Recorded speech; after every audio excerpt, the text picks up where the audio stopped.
You're standing in a frozen forest over 40,000 years ago. The sun is disappearing behind the trees. A cold wind carries the scent of predators. You slip, fall into a rocky ravine, and pain shoots through your leg. But the injury isn't the worst part.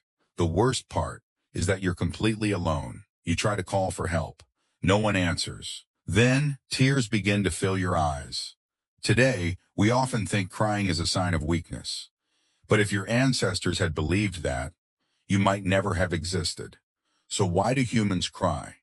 Why are we the only species that sheds emotional tears? And how could something that seems so useless become one of humanity's greatest survival tools? Take a look at humans through nature's eyes. You're not faster than a cheetah. You're not stronger than a bear. You don't have the fangs of a tiger or the claws of a wolf.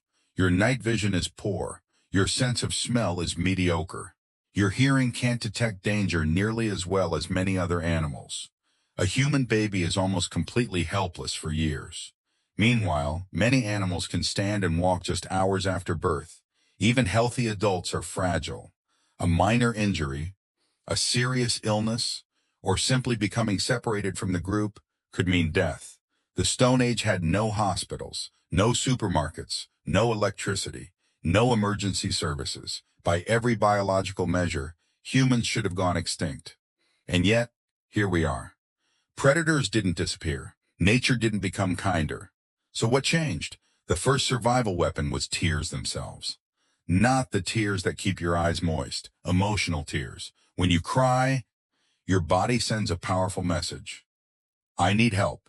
Scientists believe emotional tears reduce aggression and increase the chances of receiving care from others. A tearful face is almost impossible to ignore. For a prehistoric group, just a few seconds of attention could mean the difference between life and death. The second weapon was a brain built to read emotions. Humans don't just cry. We notice when others cry. Our brains are remarkably sensitive to facial expressions. The smallest change around the eyes or the slightest movement of the mouth can reveal that someone is in pain. This wasn't an accident. It evolved over hundreds of thousands of years of living together.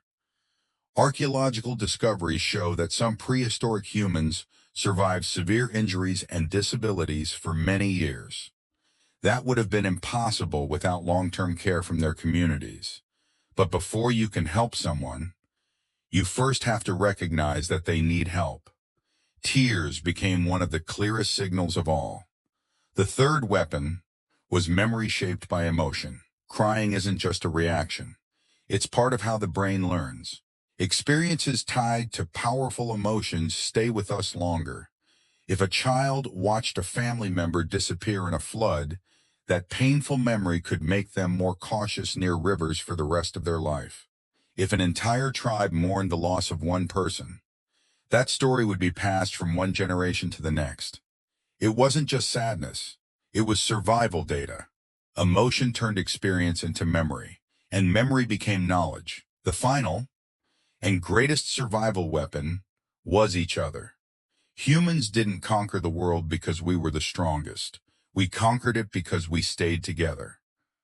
Archaeological evidence shows that prehistoric people cared for the elderly, the injured, and young children. That required trust, sharing, cooperation. Tears help build all three. When you cry, you allow others to see your vulnerability. Vulnerability creates empathy. Empathy creates cooperation. Cooperation creates tribes. And tribes became humanity's true superpower. Not claws, not muscles, but groups of people willing to stand beside one another when someone fell. Humans didn't defeat nature with strength. We defeated it through connection. Tears didn't make our ancestors weaker. They helped them survive. They brought help when it was needed most. They strengthened communities, and they allowed our species to outlast the Ice Age, predators, and countless hardships. That's why you're here today. The next time you see someone crying, remember this. Those tears are more than emotion. They are an ancient language that has traveled with humanity for hundreds of thousands of years. Your ancestors survived nights without firelight, without medicine, without certainty that they would see another sunrise. They survived not because they never cried, but because someone saw those tears and chose to stay. Perhaps the greatest human strength has never been standing alone. It's giving others a reason to stand beside you.